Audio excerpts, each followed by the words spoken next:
ఉన్న బంగారాన్ని విడిపించి ఆ రోజు ఆన్లైన్ రేటుకే మేము కొంటాం. Sharma gold company. నమస్తే, వెల్కమ్ టు సుమన్ టీవీ. నేను మీ అమ్మి.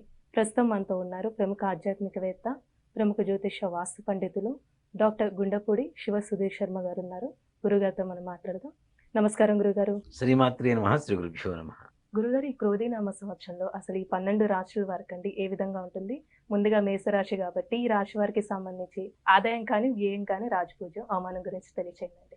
మేషరాశి వారికమ్మ ఈ సంవత్సరం శుభదాయకం అని చెప్పవచ్చు. ఆదాయం 8, ఖర్చు 14. ఇక్కడ శుభదాయకం అని చెప్పారు, ఖర్చు ఎక్కువ ఉంది, ఆదాయం తక్కువ ఉంది. దాని గురించి చెప్తాను. రాజ్యపూజ్యం 4, అవమానం 3. వీరికి ఇక్కడ ముఖ్యంగా మనం చాలా మంది ఏమనుకుంటామంటే ఆదాయం అంటే డబ్బులు ఒక్కటే అనుకుంటాం. డబ్బే కాదమ్మా, ఆరోగ్యం, మానసికమైనటువంటి సంతోషం, విద్య, ఉద్యోగం, ఇవన్నీ కూడాను ఆదాయం కిందకే వస్తాయి మనకి. ఆరోగ్యం కూడా కాదు, అంతే కదా. మరి ఆరోగ్యమే మహాభాగ్యం. ఎన్ని కోట్లు ఇచ్చినా కొనుక్కోలేంది అంటే ఆరోగ్యమే కదా. మరి కోట్లలో పోల్చుకోవడం అనేది ఆరోగ్యాన్ని అసలు సంబంధించినటువంటి విషయం కాదు కదా. కాబట్టి ఇవన్నీ కూడా ఆదాయ వ్యయాల కిందకే వస్తుంటాయి. మరి ఈ సంవత్సరం 8 ఆదాయం 14 ఖర్చు అంటే పూర్వకాలం నుంచి ఎక్కడి నుంచో దీర్ఘకాలికమైనటువంటి రోగాలతో బాధపడుతున్నటువంటి వారందరికీ కూడా ఈ సంవత్సరం ఉపశమనం జరుగుతుంది తప్పనిసరిగా. వివాహం కానటువంటి వారికి వివాహం అవుతుంది. సంతానమైనటువంటి వారికి సంతానం కలుగుతుంది. విద్యార్థులు మంచి విద్యా ప్రతిభ చూపిస్తూ ఉంటారు. ఈ సంవత్సరం వీరికి ముఖ్యంగా చెప్పుకోదగ్గ నియమం ఏంటంటే మే 2వ తారీఖు తర్వాత బృహస్పతి ద్వితీయ స్థానంలో ఉన్నప్పటికీ ద్వాదశంలో ఉండేటువంటి రాహుగ్రహ ప్రభావం చేత ఆరోగ్య పరిస్థితులు సూచించదగినటువంటి విషయం. అంటే సరైనటువంటి ఒక ట్రీట్మెంట్ అనేది తీసుకోగలిగితే తప్పనిసరిగా దీర్ఘకాలిక నుంచి వస్తున్నటువంటి రోగాలను కూడా నయమైపోయి మంచి సద్గతిని కలుగజేసేటువంటి పరిస్థితి. వీళ్ళల్లో ముఖ్యంగా ఉద్యోగాలు, ప్రమోషన్స్ ఏవైతే ఉంటాయో అంటే అసలు ఉద్యోగం లేనటువంటి నిరుద్యోగులకి మంచి ఉద్యోగం దొరికేటువంటి అవకాశం, ఉద్యోగం చేస్తున్న వాళ్ళలో మంచి ఉన్నత పదవి కావాలి అనుకునేటువంటి వారికి ప్రమోషన్. విద్యార్థులకండి విదేశీయానం ఉందంటారా? అంటే కొంతమంది ఉద్యోగం అక్కడ చేయాలనుకుంటారు స్టూడెంట్స్ సంబంధించి. తప్పనిసరిగా విద్యార్థులు కొంచెం అంటే వాళ్ళని కష్టపడద్దని నేను చెప్పడం లేదు, కష్టపడి చదువుకోవాలి. చదువుతో పాటుగా విదేశీయానం ఏదైతే ఉందో అంటే కొన్నిసార్లు ప్రయత్నిస్తూ ఉంటారు, అది ఫెయిల్ అవుతుంటుంది, ప్రయత్నిస్తుంటారు, ఫెయిల్ అవుతుంటుంది. కానీ ఈ సంవత్సరం తప్పనిసరిగా విదేశీ ప్రయాణ ఆగమనం కనుక పెట్టుకుంటే తప్పనిసరిగా ముందుకు వెళ్తారు. మంచిగా అనుకున్న పనులు సజావుగా సాగుతాయి. అంటే ఎప్పటి నుంచో ఆగిపోయినటువంటి ఏ పనైనా సరే ముందుకు వెళ్తుంది. అలానే విదేశీయానం కూడా వాళ్ళకి సంపూర్ణమైనటువంటి ఫలితాన్ని ఇస్తుంది.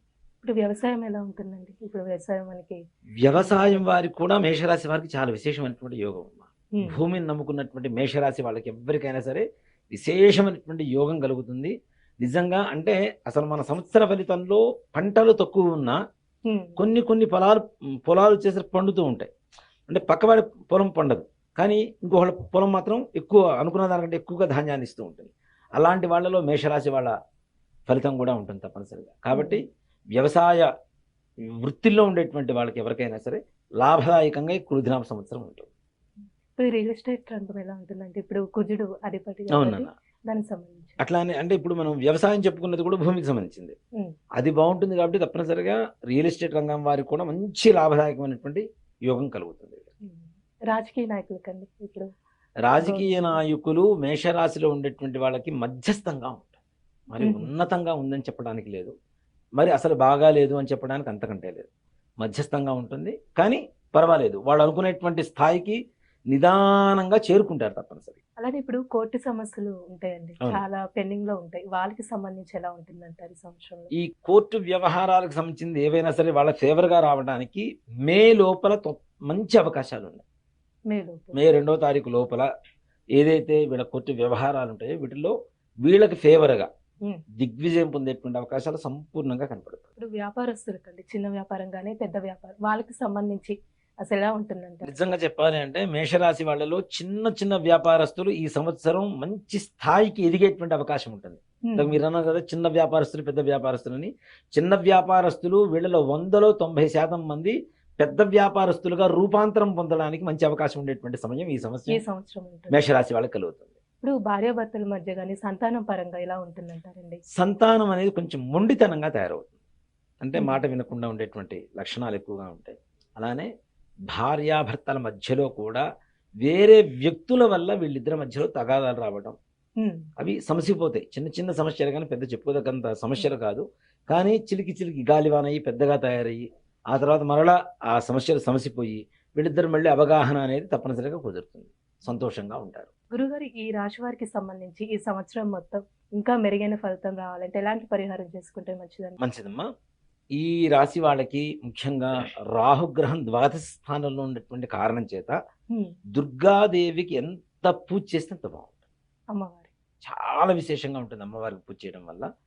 ప్రతి మంగళవారం వీళ్ళని నిమ్మకాయ దండ ఉంటుంది కదా, ఉమ్, ఆ నిమ్మకాయ దండ అమ్మవారికి సమర్పించమని చెప్పండి. మంగళవారం ఎక్కువగా మంగళవారం శుక్రవారం అంటారు కదా. మంగళవారం మంగళవారం. అంటే రాహుగ్రహం బాలేదు కాబట్టి ఓకే. మంగళవారం రోజున ఎక్కడ దుర్గాదేవి దేవాలయం కానీ, చండీ అమ్మవారు కానీ, ప్రత్యంగర అమ్మవారు కానీ, కాళీమాత కానీ ఇలాంటి శక్తి అమ్మవారి దేవాలయాలు రూపం సంబంధించి. శక్తి దేవాలయాలు ఏవైతే ఉంటాయో, లేదు కనీసం గ్రామ దేవత ఉమ్, రేణుకా ఎల్లమ్మ, ఎల్లమ్మ, పోలేరమ్మ ఇట్లాంటి దేవతలు ఉంటారు అవును. కదా, గ్రామ దేవతలకైనా కనీసం ప్రతి మంగళవారం ఒక నిమ్మకాయలు 27 నిమ్మకాయలు మాలగా గుచ్చి ఉమ్, పసుపు దారానికి దానికి చక్కగా బొట్లు పెట్టేసి ఆ హారాన్ని అమ్మవారికి సమర్పించడం ద్వారా వీళ్ళకు ఉండేటువంటి సకల బాధలు కూడా నివారణ కలుగుతాయి. అంటే 27 నిమ్మకాలు అండి. 27 నిమ్మకాయలు. అంటే పచ్చి, కొంతమంది డౌట్లు ఉంటాయి, పచ్చి నిమ్మకాయల లేకపోతే పండు ఎల్లో కలర్ లో ఉన్నాయి అలా ఏం లేదు నా నిమ్మకాయ అంటే పచ్చిది ఉంటేనే బాగుంటుంది. అంటే హారం గుచ్చినప్పుడు కూడా మంచిగా వస్తుంది. ఉమ్, పండు వాటిలో కొంతవరకు కుళ్ళిపోయేటువంటి అవకాశం ఉంటుంది కాబట్టి పచ్చివి అవును. వేయడం అనేది మంచిది.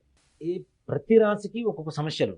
ఈ అవును. దేవతలతో పాటు అందరూ కూడా విశ్వరూపంలో ఉన్నారని చెప్పి మనం నమ్ముతూ ఉంటాం. అవునా? ఉమ్, కృష్ణ పరమాత్మ విశ్వరూప సందర్శన సౌభాగ్యాన్ని ఇచ్చాడు అర్జునుడికి. అవునా? ఉమ్, ఆ విశ్వరూపంలో ఏంటి, అందరూ దేవతలు దాంట్లోనే ఉన్నారని చెప్పి నమ్ముతూ ఉంటాం. కాబట్టి ఈ విష్ణుమూర్తి యొక్క అనుగ్రహం కలిగితే సకల కార్యాలు దిగ్విజయంగా పూర్తవుతాయి. కాబట్టి ఇప్పుడు మనం ఏప్రిల్ 9వ తారీఖు ఉగాది రోజు నుంచి ఉమ్, మన హనుమత్ ప్రత్యంగర వారాహ యజ్ఞస్థలి ఎందు ఏదైతే మనం మహాలక్ష్మి సమేత మహాసుదర్శన హోమం చేస్తున్నామో ఉగాది నుంచి అండి. ఉగాది నుంచి 41 రోజు పాటు జరుగుతుంది. 41 రోజులు. ఇప్పుడు ఈ 41 రోజు ఈ హోమ కార్యక్రమంలో ఉమ్, ఎవరైతే గోత్రనామాలతో లేదా ప్రత్యక్షంగా పాల్గొంటారో వారికి ఈ గ్రహస్థితి వల్ల వచ్చేటువంటి నష్టాలన్నీ కూడాను వెళ్ళిపోయి సుఖమైనటువంటి సంతోషకరమైనటువంటి జీవితాన్ని అనుభవిస్తారు. చాలా చక్కగా తెలియజేస్తారండి. ధన్యవాదాలు. శ్రీమాత్రే నమః. శ్రీ గురుభ్యో నమః.